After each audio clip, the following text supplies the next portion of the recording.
from the underground command post, deep in the bowels of a hidden bunker, somewhere under the brick and steel of a nondescript building, we've once again made contact with our leader, Mark Levin.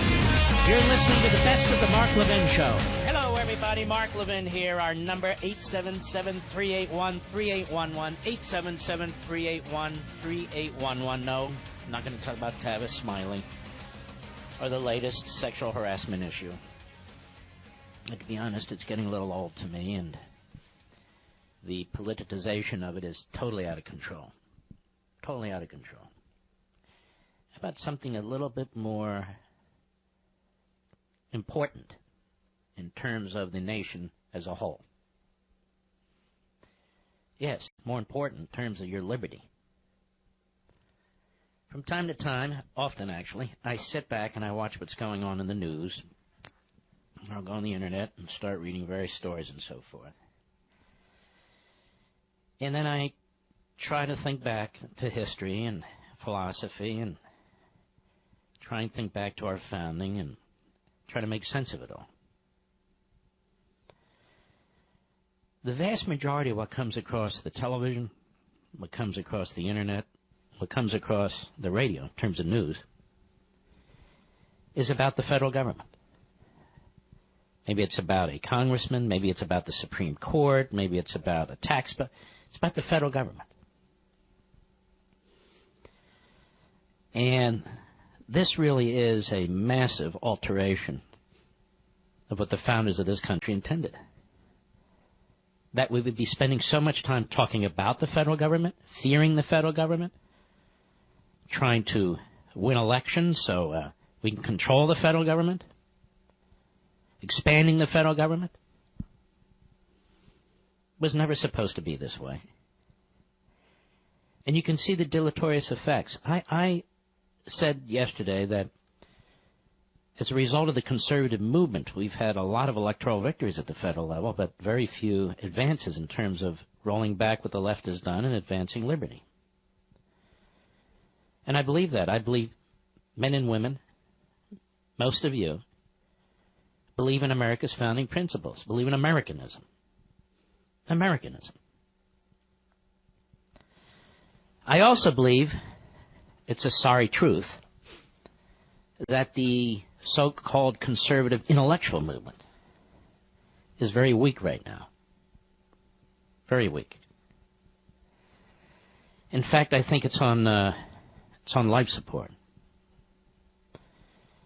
You know, I write books about liberty. I write books about the Declaration and the Constitution. I write books about Supreme Court rulings. I write books about natural law and liberty, what all that means. The reason that most of these books sell about 250,000 copies every time I write them, which is by far the largest among conservatives, and yet receives virtually no attention among the fledgling, barely existing conservative intellectual movement, is because there really is no conservative intellectual movement. Or it's very small, it's very weak. When you read these so-called conservative outlets, whether they're websites, they're magazines, or whatever it is, what are they promoting? What are they debating? What are they discussing? You find anything particularly interesting about them? They just comment on current events? Do you find anything particularly profound about what they have to say? You say, wow, I never thought about that. Let me go dig into something. No, you don't, do you, really? No. It's more debate about the latest bill. And that's okay to discuss it. I'm not against it. I'm talking about the intellectual side of conservatism. Debate about a bill, debate about a candidate, who's more moral than somebody else, and so forth and so on. I even hear these guys who talk about tax cuts, and I'm all for them. Supply side, supply side, supply side. That's pretty sterile stuff. Of course, tax cuts are important, but they're a very small piece of the body politic in the civil society. Now, what do I mean by all that? The federal government is making more and more decisions for us. And the more decisions the federal government makes for us, the more divided we will be as a people. Because to centralize decision-making, to politicize decision-making, means you create groups for and against. You create political parties that are for or against. Whereas if you leave these decisions to the individual, nobody really cares. If an individual wants to do something and it's lawful, it's moral, and it doesn't bother you in any physical or intellectual way, then who cares? But if the government, the federal government, centralizes decision-making and imposes it on you, then you have a battle over the decision. Because the decision creates uniformity and conformity. This is why when the Supreme Court nationalizes issues,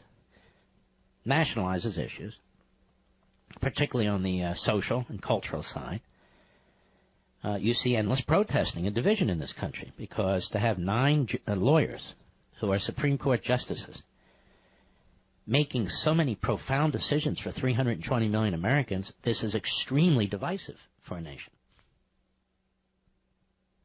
Of course there are occasions when they should. We have a Constitution, and they know when they should, but they know when they shouldn't. The reason federalism is such a brilliant idea is because you can move from state to state, and people do. Some states, their population is increasing. Some states, they're depopulating. Mobility is key. Mobility, the ability of the individuals to get up and move. But the more you have national, federalized, centralized decisions that are imposed on the individual through the states or not through the states, you have an increasingly deteriorating civil society where people are at each other's throats. And the more this is done, the more aggressive the divisions become and the more violent they become. Because there's no way out. Even if you move to another state, if you can't escape Obamacare, you can't escape Obamacare. The whole point of having states and federalism and mobility and reverence for individualism that you read about in the Declaration of Independence, unalienable rights for the individual, is to prevent that kind of centralization. And that was the entire purpose of this nation. The entire purpose of the nation. Now, part of the problem here, and it's a big problem, Jefferson wrote about it, Adams wrote about it, others more recently wrote about it, Russell Kirk has written about it, and so forth. If a people and their representatives lack virtue, if they lack virtue, then rules don't matter anymore. Then laws don't matter anymore. The Constitution exists as a dead letter. People can take an oath to uphold it, but if they don't uphold it, it really doesn't matter. Supreme Court justices can take an oath to uphold the Constitution and claim they are, but if their real goal is to twist it, to twist its language, to twist its application, and not take its intended meaning, then obviously these are justices that lack virtue. If you have members of Congress who seek to nationalize all issues and redistribute wealth in violation of private property rights and also eviscerate the notion of individualism, they can swear to uphold the Constitution, but they're not upholding the Constitution. The people of whom I speak are progressives. Progressives. You cannot have progressivism and constitutionalism. It is an impossibility. I want you to hear me. It is an impossibility. You cannot have progressivism, what I call utopianism in Ameritopia. You cannot have progressivism and constitutionalism. They cannot work together. Constitutionalism is about limiting the power of the central government to those matters specifically mentioned in Article 1, 2, 3, and so forth. Limiting the power of the federal government was the entire purpose of the Bill of Rights. The entire purpose of the Bill of Rights. Every one of them. And to protect the individual. The purpose of government today has nothing to do with the individual. We talk about groups, the middle class, whites, blacks, rich. We don't talk about individuals. Even Republicans don't talk about individuals. You know what else we don't talk about? Liberty. So he's talking about equality. Equality of outcomes, equality of redistribution. In other words, socialist ideas. You can hear it on the tax bill by Republicans and Democrats. And you know what else we don't talk about? Virtue, of course. That's the linchpin. That's the linchpin against lawlessness. You can have all the laws you want.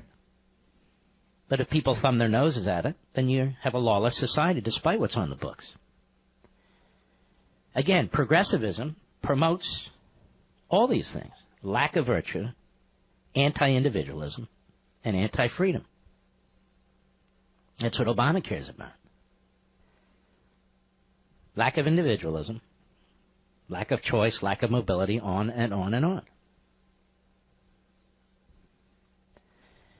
And so, my concern is, while we have a conservative movement, we have millions of people who, both from a cerebral and instinctive point of view, understand that the country's unraveling, understand that things are getting out of control, understand the federal government should do all these things that the federal government's doing, understand that the government takes too much of their money, understand that their property rights are under attack, and on and on and on. We lack today the serious intellectuals to take on the progressives. We truly do. And you hear members of Congress. As I say, you heard Paul Ryan, weekend before last, going on all these shows, pressing the tax bill, talking like a leftist about class warfare. And he's supposed to be one of the intellectuals. You don't see these things discussed much. You don't see these things written much. It's as if they've surrendered completely. Where is the next Milton Friedman? Where is the next Tom Sowell? Where is the next Bill Buckley? Where are they? Where are the Hayeks and the Mises? Where are they? Where are the great constitutionalists? Where are they? Tell me, which website? Which newspaper? Which magazine? Where do you find them? Where are their books? Where are they? There's very few of them left. It's very unfortunate. I'll be right back. Mark Levin.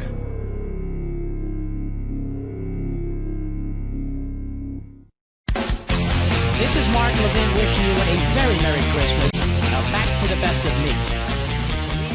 Universities and colleges, tenured leftist progressive professors, and the turning out of so many people who despise American history. The reason for this is they do not want us to learn our history. They do not want us to learn from Jefferson and Washington and Madison and the others. So you dismiss them as slave owners, and then you move on, right? To whom? Well, Karl Marx didn't own any slaves, apparently. But hundreds of millions of people have been enslaved as a result of Marxism, haven't they? You know, in a fascinating letter that I've mentioned to you before,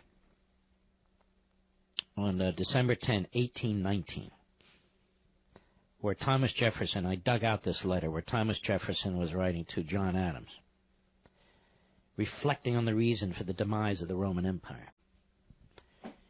He described the basic elements of liberty and good government with an emphasis on virtuous people. And they wrote beautifully back then.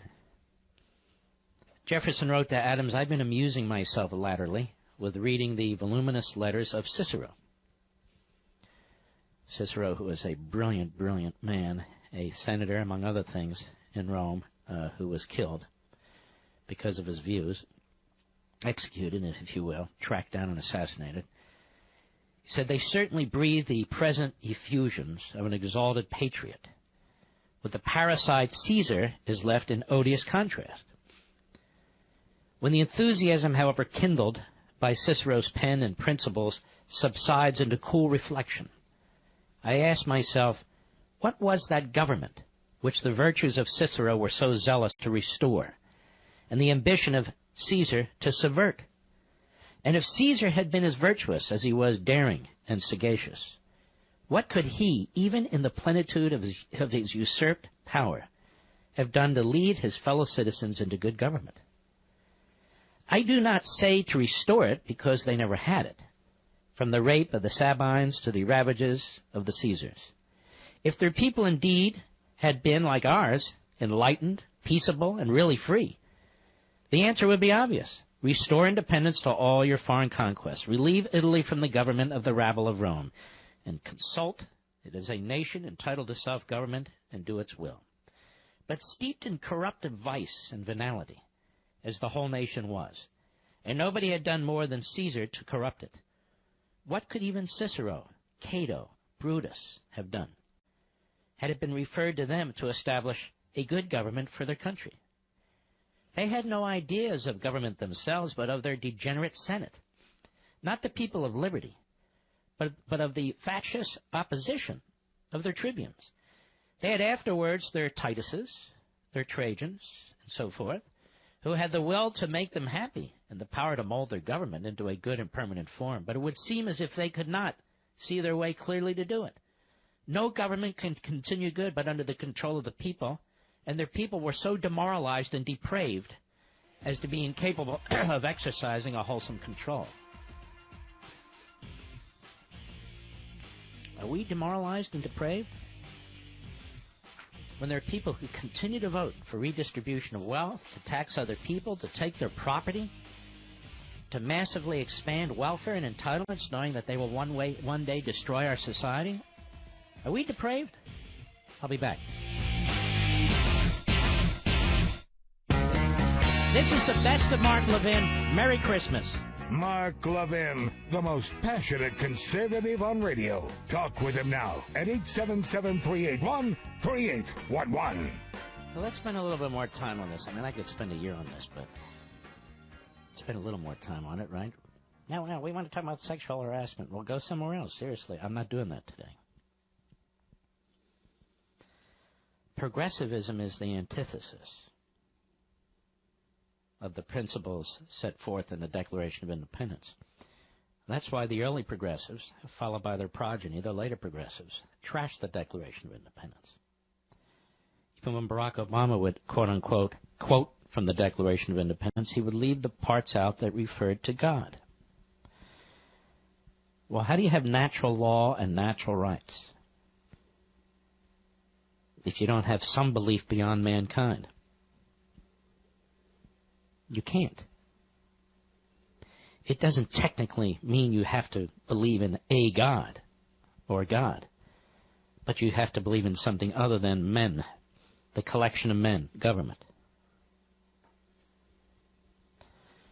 But that's not what the progressive believes. The progressive believes in making science out of utopia and impossibility. Very interesting when I hear the Marxists dressed up as Black Lives Matter or Antifa and so forth and so on. They like to talk about our founding fathers as slaveholders, and nothing more, nothing less. Yet they embrace an ideology, Marxism, that has resulted in the genocidal murder, mass murder, of tens of millions of human beings. In modern history, tens of millions of human beings. There's not a Marxist society on the face of the earth even today, whether you look at Cuba or Venezuela or even China or North Korea, that isn't repressive and doesn't need a police state. Well, why do you need a police state? If you're a Marxist, why does there need to be a police state if everybody's equal and everybody's treated equally? Because Marxism is a bad idea because it is a bad abstraction. It's phony. And yet it has to be imposed on people. It has to be imposed on people. Now, what I'm about to say might be considered very extreme, but it's not extreme in the least. Progressivism is the bastard child of Marxism. That's what it is. Many of the old progressives were very supportive of the old Soviet Union. Certainly at the beginning, John Dewey was. Many of them were taken with Marx and Engels in their writings in the 1800s. Like Crowley, a progressive intellectual. And what are our debates today as a society all about? Radical egalitarianism, not liberty and individualism. How the rich are going to pay their fair share, how the rich are going to pay more. There's endless talk about class warfare. This is Marxism. That's what it is. Economic classes, economic warfare. History is nothing more or less than human existence as it applies to an economic order. Well, of course, that's preposterous, but that's what it is. That's what it is. And when liberty is mentioned by the left, which is almost never, they mean something else, something different than you and I mean. Something much different than you and I mean. By liberty, the left means, and this could go on and on too, but I'm going to limit it. By liberty, for the left, it means equality. By liberty, for us, it means individualism. By liberty, for the left, it means positive action, affirmative action by the government. By liberty, for us, it means a limited government that is not molesting us.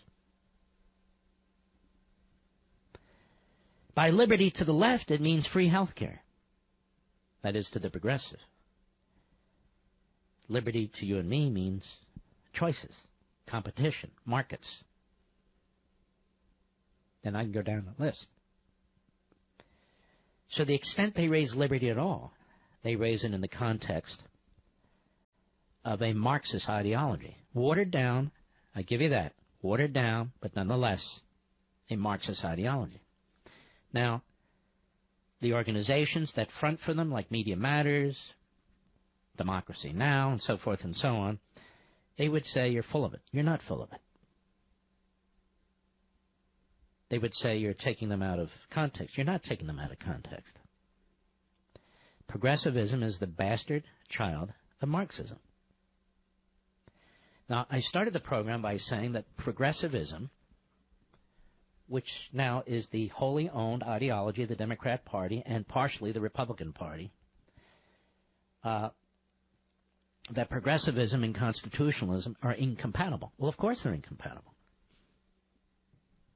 Separation of powers, limited powers of those federal branches that are to be separated, federalism as compelled by the 10th Amendment to the Constitution, and on and on. Because progressivism requires an iron-fisted, centralized state that centralizes decision-making on the notion that they can make scientific decisions, and by scientific I don't mean chemistry, scientific in terms of logic and rationality and social engineering and experiments, and you can't do that if people are free to make their own decisions. You need a consensus position, whether there is one or not. It's way too untidy. It's way too sloppy to allow individuals to go their own way. The way you create a paradise is by telling individuals the way they need to go for the good of society. You've heard them talk about this all the time, for the public good, for the general welfare, and on and on and on.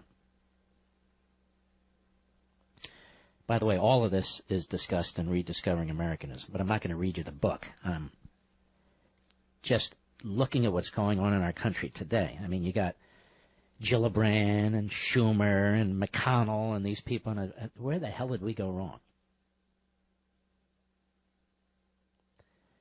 And we know where we went wrong. When you look at the Constitution, ladies and gentlemen,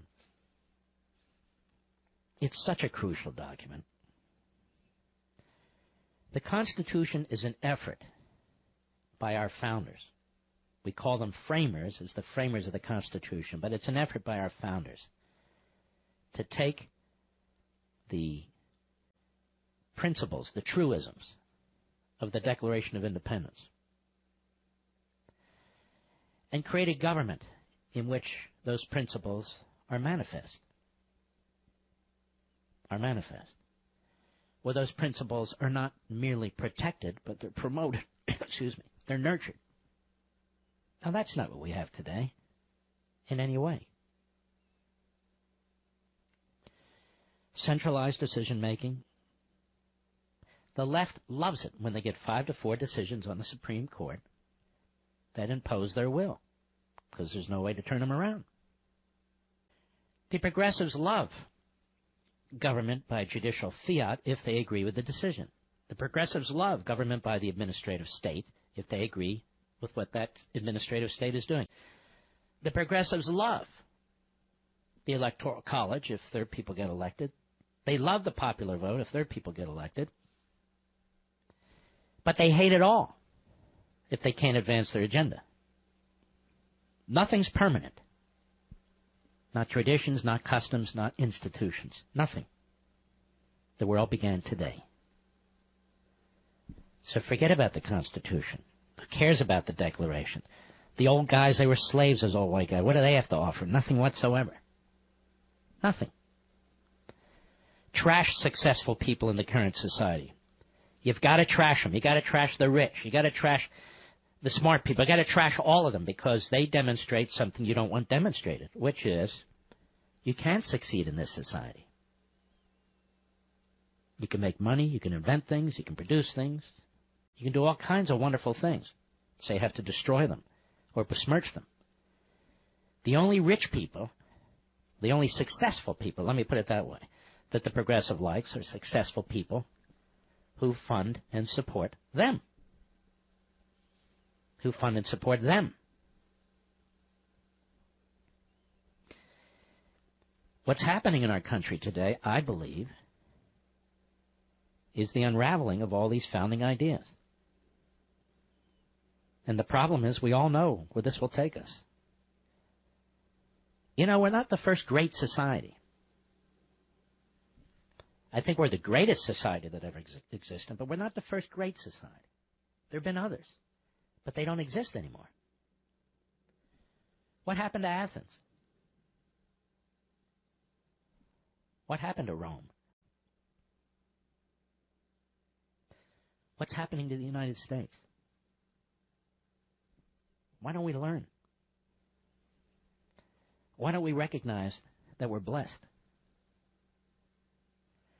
Why don't we look around us and realize that we are such a prosperous society, and not just in terms of materials.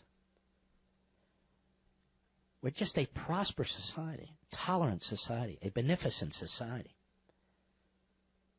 a thoughtful society, being torn asunder by those who are of the opposite view and the opposite behavior. Why don't we leave people in the private sector alone? Why don't we leave individuals alone? Why don't we stop categorizing people by race? Why don't we stop categorizing people by wealth, by age, by anything? And the reason's simple. The government likes it this way. Balkanization's good for the government. A peaceful, well-working society where people are basically left alone to interact with each other, to participate voluntarily in our economic system, to offer each other products and services and so forth and so on, is a society the progressive cannot abide. Because they have better ideas, and they intend to impose them on us. That's why I said, progressivism is the bastard child of Marxism. I'll be right back. Mark Levin.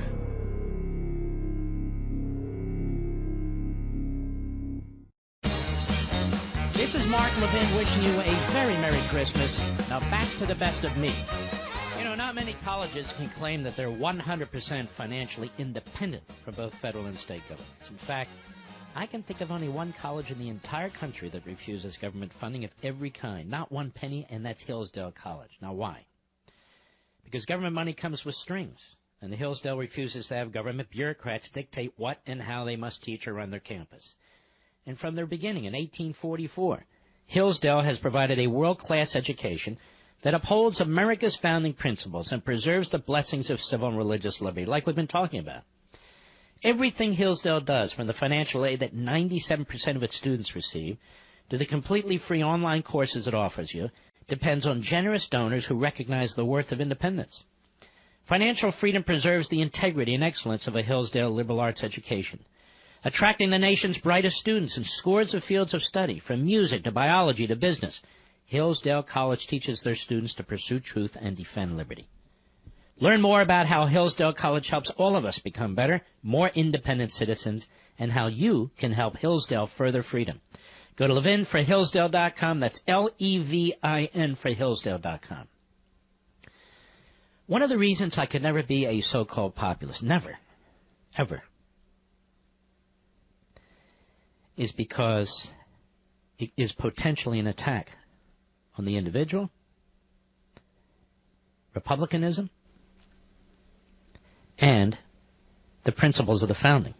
Nothing about populism in the Constitution. Nothing about populism in the Declaration. That's why they have to point to Andrew Jackson. That's why they have to condemn the founders. And the left, the progressives, they embrace this notion of populism as a way of gaining power. And then, of course, they embrace the entire notion of totalitarianism. Now, self-government may on the whole, as this great philosopher Isaiah Berlin,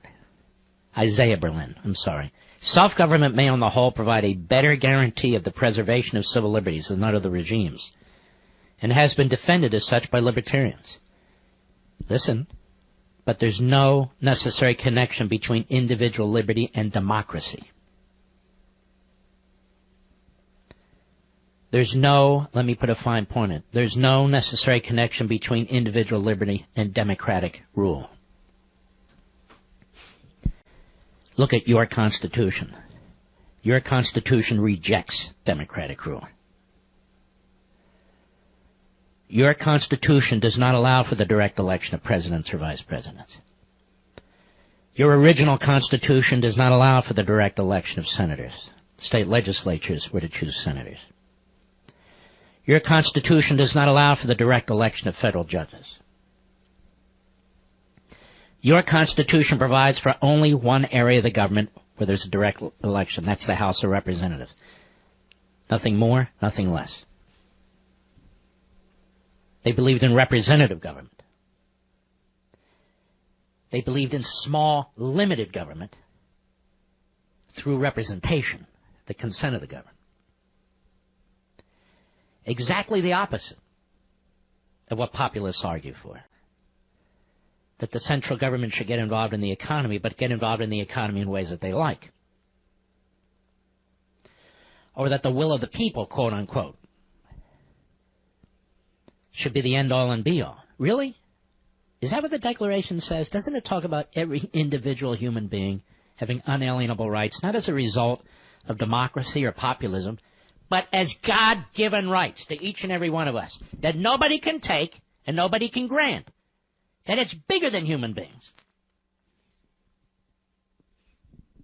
that it's bigger than human beings. There is no necessary connection between individual liberty and democratic rule. We don't believe in democratic rule. We would believe in republicanism with a little r, constitutionalism. No matter how many times I say it, no matter how many times and how many forms I discuss it, people just don't embrace it. They just don't. Remember what else the founders talked about? Factions. They hated factions. And yet we have people, including pseudo-conservatives, progressives, they're all about creating factions. Some on race, some on wealth, and so forth and so on. We'll get into other things as well. I'll be right back.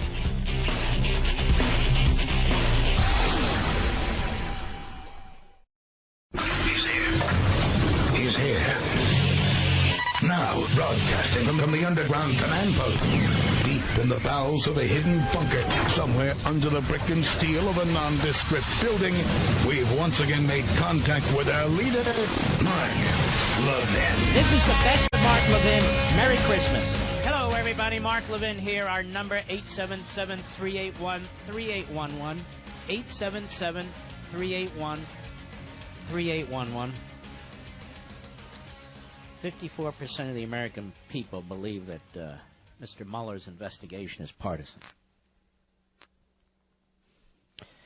Mr. Mueller's investigation is not an investigation. Mr. Mueller is on a seek and destroy mission. Mr. Mueller has no interest in the pursuit of justice. He would have shut this operation down already and said there is no collusion between the Trump administration and Russia. Mr. Mueller, in my view, is, I don't care what he was before, he's demonstrated himself to be disreputable. Jim Comey has further demonstrated himself to have obstructed justice. Now, what do I mean? I mean in the broadest sense. Mr. Comey was not pursuing justice in the investigation of Hillary Clinton. He was pursuing a result to clear her. The Clinton campaign blames Comey, among others, for her loss, but she should thank Comey for her failure to have been indicted. If you can charge Michael Flynn, then Hillary Clinton should be in Sing Sing and she should be there for life. There is breaking news tonight. And among others, our buddy Paul Bedard, who is a real journalist over at the Washington Examiner, has obtained a copy from Senator Ron Johnson, who's really doing a hell of a job, quite frankly, chairman of the Senate Homeland Security and Government Affairs Committee, which is an edited version, an extensively edited version of a document that Comey used during his press conference. And he writes, the FBI did far more editing of former FBI Director James Comey's statement on their probe of Hillary Rodham Clinton's private email server than previously known. Edits that erase serious concerns the FBI initially had, according to a key senator. In documents provided by Senator Ron Johnson, chairman of the Senate Homeland Security and Governmental Affairs Committee, there were three major edits to Comey's statement that seemed to absolve Clinton. By the way, those of you on hold, hang in there. We'll get to you. The changes included reducing Clinton's culpability in the scandal, removing references to the intelligence community's role in the probe, and downgrading the likelihood that spies had penetrated Clinton's private server stuck in the basement of her New York home.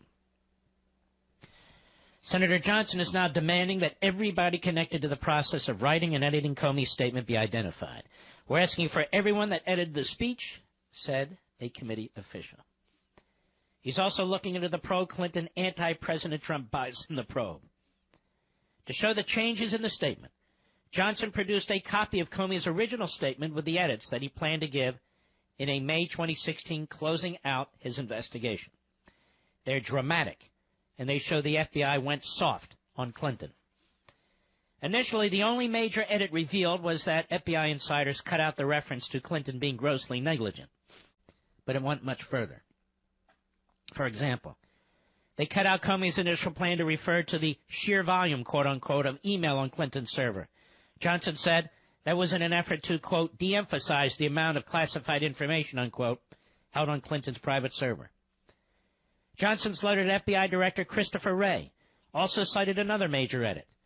The edited version also contained a sentence that read, this is especially concerning because all of these emails were housed on servers not supported by full-time security staff like those found at the departments and agencies of the U.S. government. Comey did not use that sentence in his final statement. Comey was also planning to give credit to the intelligence community for helping in the Clinton probe, but that was cut out. And there were edits, said Johnson, to downgrade the likelihood that hostile actors penetrated Secretary Clinton's private server. Before it said, we also assessed that Secretary Clinton's use of the private email domain was both known by a large number of people and readily apparent. Given the combination of factors, we assess it as reasonably likely that hostile actors gained access to Secretary Clinton's private email account. But after the edits, it said, given that combination of factors, we assess it's possible that hostile actors gained access to Secretary Clinton's personal email account. So here's the point. All across the spectrum of this so-called investigation, at every turn, there was an effort to soften language. There was an effort to downplay her conduct. To the point at which, when James Comey gave his comments at that infamous press conference, he was lying through his teeth. He had her dead to rights, and they hadn't even interviewed her yet. And they hadn't even interviewed about 20 or 24 of their people yet. And they hadn't gone through the laptops, the relevant laptops yet. He still had enough. When he was formulating his statement to clear her 2 months before they even interviewed her. And yesterday, Rod Rosenstein, the Deputy Attorney General of the United States, when pressed hard to appoint a special counsel to investigate the conduct of the senior level of the FBI, to investigate the conduct of those involved in the Hillary Clinton investigation, he wouldn't do it. He wouldn't do it. In the case of Donald Trump, when they didn't even have collusion, when collusion isn't even an actual crime, no crime, no evidence of a crime, no evidence of collusion, he appointed a special counsel. He named his good old buddy Mueller, who's also the good old buddy of Comey.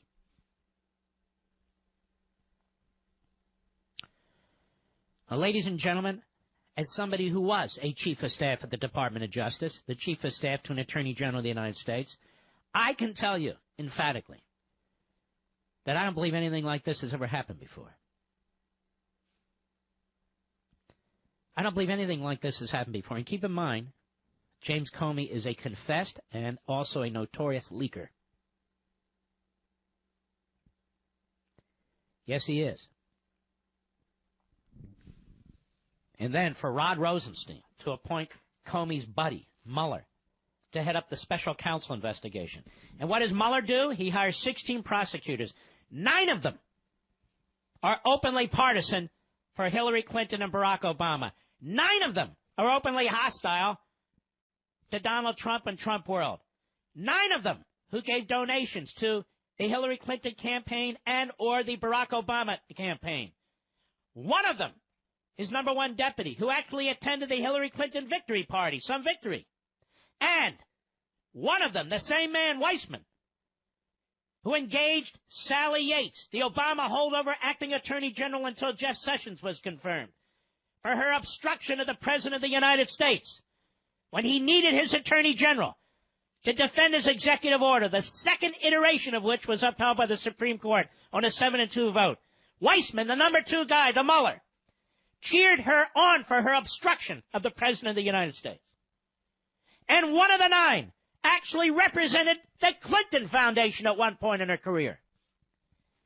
These are the objective special counsel prosecutors hired by Mr. Mueller, James Comey's buddy, Rod Rosenstein's buddy, to conduct an independent investigation. So important was an independent investigation, they appoint a special counsel. Could it be less independent, ladies and gentlemen? And that's on the prosecutor side. Who was the number 1 investigator, the lead investigator on the Clinton matter for James Comey? That's right, this guy Strzok, who was cheating on his wife with another FBI agent. And the texts speak for themselves. And they are very troubling. Who was the chief FBI investigator after Comey for Mueller as special counsel? Who did he select as his chief investigator? The same guy. Just as a practical matter, how can you have that FBI agent working for you, Mueller, when you work for Comey and then claim you're independent?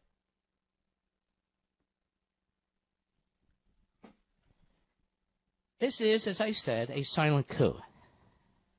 Others have picked up on the phrase, and good for them. I don't even care anymore. I will stand my ground with what I've argued. You can go on the Internet. You can say who has said what and who's explained it and when, how, and first. This is the silent coup that's going on. You have a cabal of liberal Democrats at the highest level of the FBI and in many parts of the Department of Justice. It's not the first time.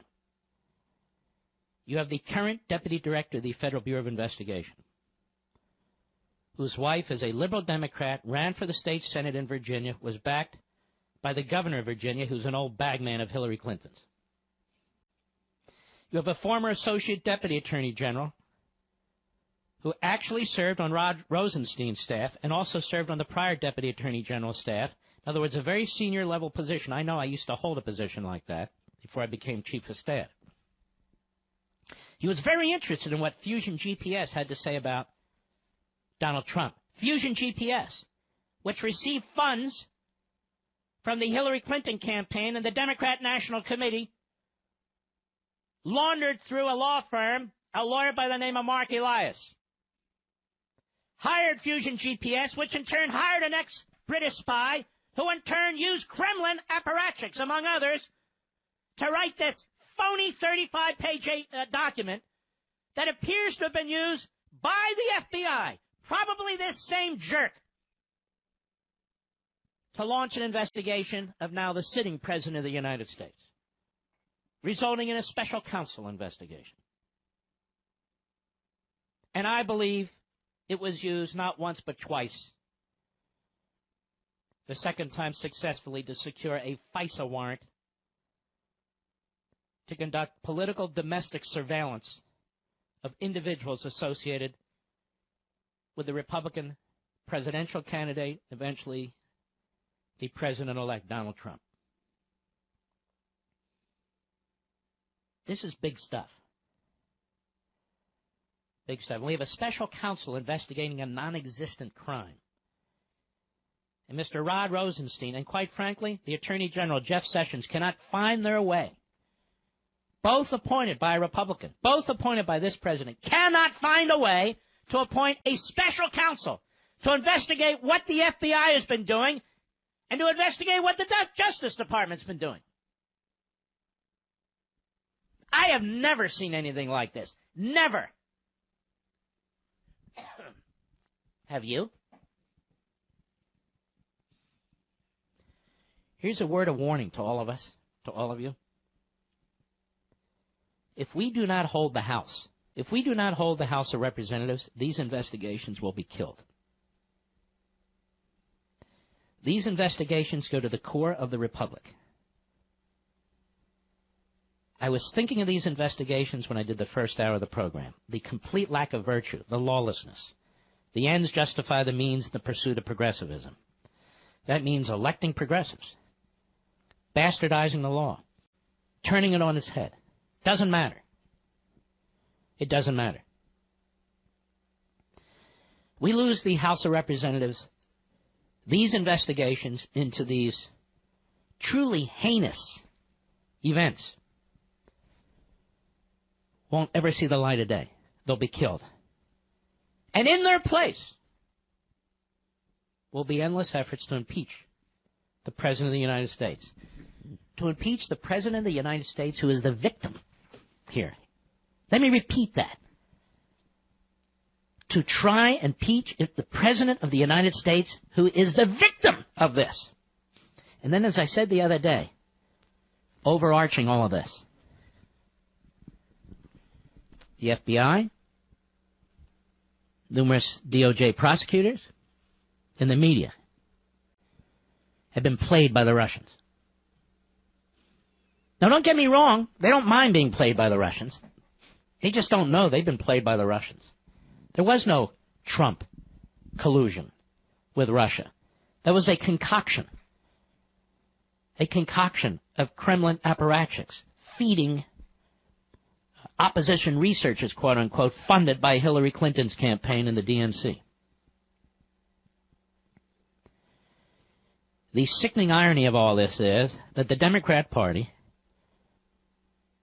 and their operators at the top levels of the FBI and parts of the Justice Department and in the Special Counsel's office, they're the one who've been colluding with the Russians, wittingly and unwittingly, directly and indirectly.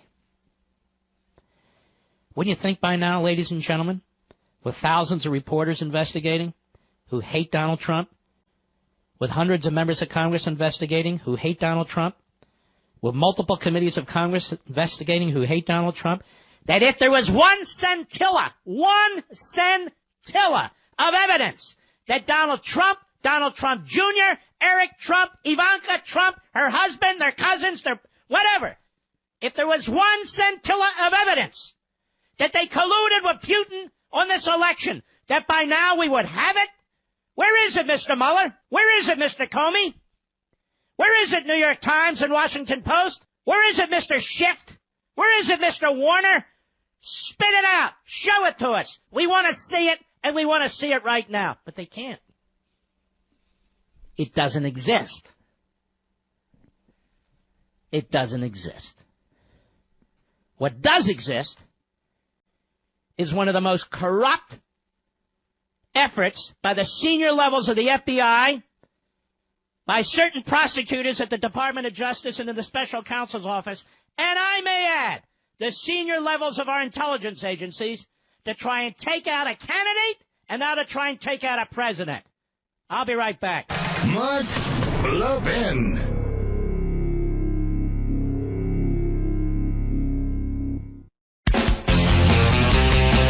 You're listening to the best of the Mark Levin Show. Have a very Merry Christmas.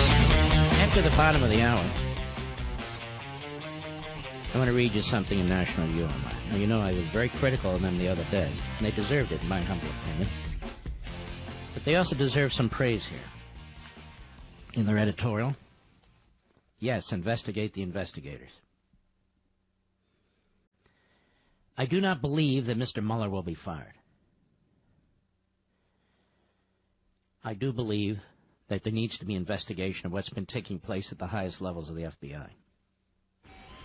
I believe that will lead to Jim Comey. I also believe it will eventually lead to Mr. Mueller, a former FBI director. I hope it doesn't lead to Mr. Rod Rosenstein. I can't think of any other reason why he won't do it. You've got a deputy director of the FBI as well, Andrew McCabe, who needs to be examined in my humble opinion. More on this when I return.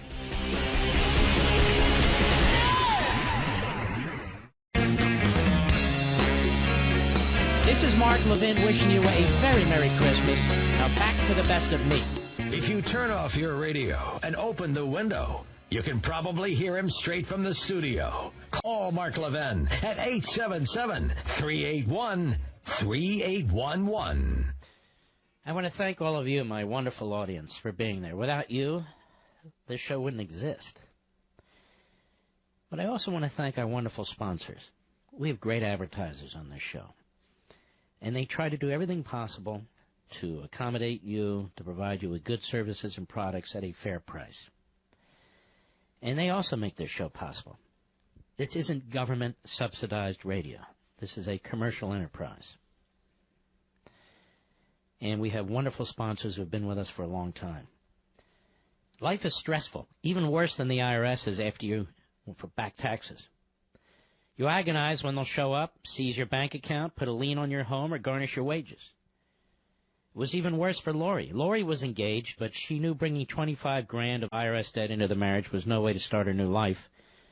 Lori did something really smart. She called Optima Tax Relief. Now, Optima stepped between Lori and the IRS, analyzed her case, and uncovered some game-changing facts that allowed them to settle her case in her favor.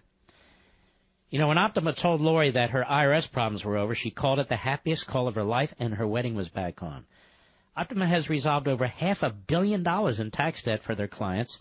They're rated A+ by the Better Business Bureau. And getting your life back starts the moment you call Optima for your free consultation. So if I were you, I'd call them now. Call 800-499-6300, 800-499-6300. That's 800-499-6300. The National Review editorial says, yes, investigate the investigators. The Department of Justice and the FBI are developing a credibility problem. The last 2 weeks have brought a blizzard of revelations about the anti-Trump political predilections of top FBI officials and prosecutors in Special Counsel Robert Mueller's office, perhaps none more eye-popping than a just-revealed text from Peter Strzok, a top FBI intelligence agent. In August 2016, Strzok who played a lead investigator role in the Hillary Clinton emails investigation, flatly stated that the FBI could not, quote, take that risk, unquote, referring to the possibility that Donald Trump might be elected president of the United States. He made the statement in a message to Lisa Page, a bureau lawyer with whom he was having an extramarital affair. Strzok referred to an alternative FBI path, quote unquote, regarding Trump's, quote, unlikely, unquote, election that Page had proposed during a meeting they'd attended in Andy's office, meaning Deputy Director of the FBI, Andrew McCabe, the Bureau's number 2 official, second only to then-Director James Comey. While more context is necessary to understand the meaning of the text and what transpired in the McCabe's office, the message raises the possibility that top Bureau officials were infecting investigations with their personal political views. This would be a concern in any circumstance, but especially in this one. The FBI's Clinton email and Trump-Russia investigations have been extremely fraught politically, with the latter morphing into Mueller's Russia probe, which conceivably could result in impeachment referral. Now, around the time of FBI agent Strzok's message, the FBI and the Obama Justice Department had come into possession of the anti-Trump dossier, compiled by former British spy Christopher Steele. Now, that was opposition research commissioned by the Clinton campaign and the Democratic National Committee through their lawyers. They had retained a research company, Fusion GPS, which hired Steele, who evidently paid Russian sources for what appears to be dodgy information. We now know that one of Fusion's point people in the project was a Russia analyst named Nellie Orr, the wife of Bruce Orr. Who's he? The Obama Justice Department's Associate Deputy Attorney General. He was the right hand of Sally Yates, the famously anti-Trump Deputy Attorney General, who was eventually and justifiably fired by Trump for insubordination when she was inherited as the acting Attorney General. Bruce Orr held meetings with Steele and Fusion founder Glenn Simpson. It has now been demoted over them. During the summer of 2016, the Justice Department and the Bureau sought a warrant from a secret federal court and to conduct surveillance of a Trump campaign official. It is reported that agents used information from that dossier, funded by the Clinton campaign and the DNC, to obtain the warrant, even though as recently as March in 2017, then-Director Comey dismissed Steele's work as salacious and unverified in congressional testimony. Let me stop there. Where's the federal judge who is serving as the judge of the FISA court? Where is she? Where is she? Is she in the witness protection program? Where is she?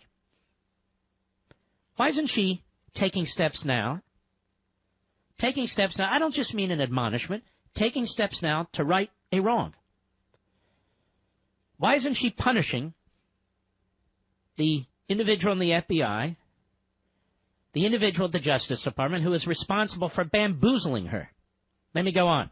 For months, the House Intelligence Committee has been pressing for answers about whether and how this Clinton campaign document was used to obtain the authority for the surveillance. The Justice Department and the FBI won't answer and refuse to produce the warrant.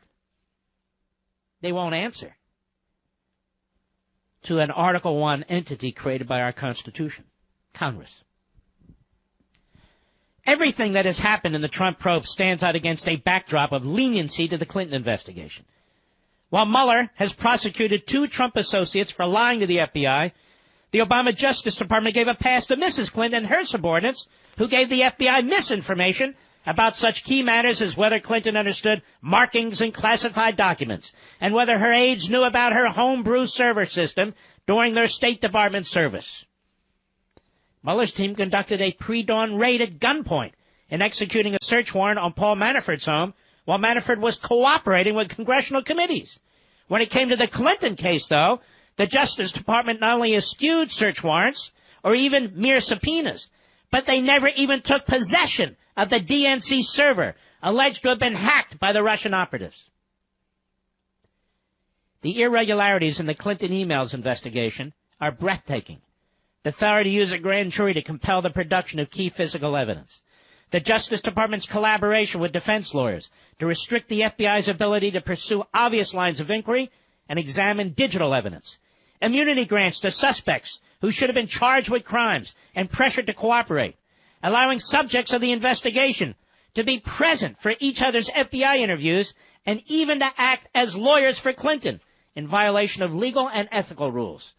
Comey's preparation of a statement exonerating Clinton months before the investigation was complete, and key witnesses, including Clinton herself, were even interviewed.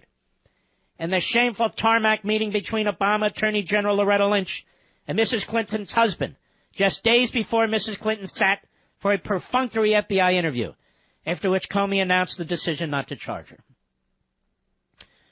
We believe that Russia's interference in the election is worth investigating, and that dismissing Robert Mueller would be a mistake, both politically and on the merits, they write at National Review. Yet there are enough questions about the handling of the Clinton and Trump matters that a thorough fact-finding investigation is warranted, and one of greater independence and scope that we are likely to get from the Department of Justice's Obama-appointed Inspector General. The department needs to appoint a scrupulous, well-regarded United States attorney from outside the Washington area to scrutinize the conduct of the Justice Department and the FBI in connection with the 2016 election. There now is enough of a cloud around these investigations, and that department owes the public nothing less. I don't have a problem with the appointment of a U.S. attorney outside Washington, D.C. I do find it a form over substance, as opposed to appointing a special counsel. I mean, I don't know what directives they would give this U.S. attorney. They'd be any different than they would give a special counsel. Moreover, the only other difference I have is much of this also has to do with the nature of the individuals chosen by Mueller. Mueller is mentioned in that editorial, and I think rightly so. Mr. Weissman shouldn't be anywhere near the Trump investigation, nor should the other 8 Democrat operatives, in my humble opinion, particularly the one that used to represent the Clinton Foundation. You know, I keep hearing, well, Mr. Mueller was a Republican. Let me tell you what kind of Republican Mr. Mueller was. Well, Mr. Mueller came up to be FBI director during the course of the Obama administration. He'd been U.S. attorney, I believe, in San Francisco. And one of the people who testified on behalf of his character and his credibility was Barbara Boxer. That's what kind of Republican Mr. Mueller is. In other words, he's a fraud. And look at his actions now. We don't need to know about his resume. Look at his actions now. They're pathetic. Pathetic. Dan, Springfield, Missouri, the great KSGF. Go. Mark, pleasure to talk to you, sir. I got to tell you, when you were talking about the progressivist agenda and having to get rid of identity politics, this identifying people by gender, race, ethnicity, it's got to go because it makes all of our jobs harder. I work at a great university, and I got called in today by the boss, and he said, well, we've had complaints about you from some women in your class. That's your gender bias. And I said, well, what does that mean? Oh, well, they didn't want me to tell you. I said, well, how am I supposed to fix it if you're not going to tell me what I'm supposed to do wrong? Well, it went on from there. They said they didn't feel safe, so we had to call you in. I said, well, you know, we've been told for 35, 40 years that we have to, as educators, push young women and protect them and encourage them because they're underrepresented. We have a glass ceiling. And I said, you know what? If that idea has any salt at all in it, then in education, where we have a great dearth of young men going into the career, we need to protect our young men. We need to encourage them and move them forward. I said, matter of fact, boss, I didn't do that. Everybody gets grade based on not what they look like, who they are, what color they are, but what they do, how they perform. And I said, I had one man in a class of 20-some women, and I said, you know what? He was treated exactly the same as everybody else. And if you want me to fix something in my class, you damn well need to tell me what I did wrong. Because if it's going to be this shady, oh, there's been a complaint, we can't say, we don't know, they aren't coming forward, then, you know, I don't want to hear you come to me again and saying, you didn't fix it. You didn't fix it. We told you and you didn't do better. All right, my friend. I appreciate it. Running up against the clock. Let me grab James quickly in Kansas. Sirius Satellite. Go. Hey, I don't know if you're going to be able to squeeze me in, Mark, but, you know, I want to give credit where it's due, and your opening monologue was absolutely fantastic. And honestly, it's true, conservatism is dead. And it's No, that's not what I said. I didn't say conservatism is dead. Matter of fact, I said there is a conservative movement, and it has been strong. It's elected a lot of Republicans. What I said is the intellectual part of conservatism is weak, if not dead. And I completely agree with you there, and I think it's because I don't understand how individualism can go up against the collective. I don't understand how we can band together to defeat this virus of an ideology of Marxism and cultural Marxism as individuals. And I think we're seeing the rise of neo-reaction. All right, that's not... Your formulation is wrong. We're not going up against Marxism as individuals. We have a constitutional republic. We're fighting the whatever creation, whatever institution Marxism creates. And Marx himself and Engels himself were unclear about it. As a matter of fact, Lenin, after the Russian Revolution, said, okay, now what? Marx doesn't tell us what to do. Because eventually, you know, the state is supposed to wither away. What I'm talking about is the ideology of progressivism versus the belief system and principles and the life lessons of Americanism. It's a battle of ideas. No, when we're fighting progressivism, we fight it with constitutionalism. When we fight the ideas, we need to fight the ideas. Constitution equip us to actively take out these ideas. McCarthy had the right idea, but because of all of this bureaucracy and people feeling offended, we can't actually call these people out and depose them and well, we can call them out and challenge them. It's that very few do. Well, when I talk about Article 5 Convention of States, which is in the Constitution, which was discussed at the Constitutional Convention, albeit briefly, which has a history, these states meeting, getting together, having conferences, trying to figure out how to work their way through problems, it is dismissed as some kind of a radical, goofy idea by think tanks in Washington, D.C. It is dismissed. I mean, it's not even supported. Did Koch brothers support it? No. Does Cato Institute support it? No. Does the Heritage Foundation support it? No. Does AEI support it? No. I can go all down the list of the conservative and libertarian organizations who are entrenched in Washington, D.C., who keep on pushing out white papers, and I like a lot of them. They put out a lot of good information. But when it actually comes to thinking about and pursuing ways to effectuate the kind of things that they write about, they won't do it. I'll be right back. Mark Levin.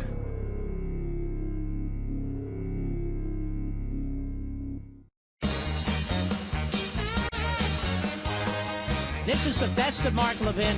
Merry Christmas. So I'm getting a cold. And I think to myself, why am I here? When I could be in Florida. Seriously, what the hell am I doing here? Like a schmo. Then it's going to snow. Who does this? I do this. Ask me why. I don't know why.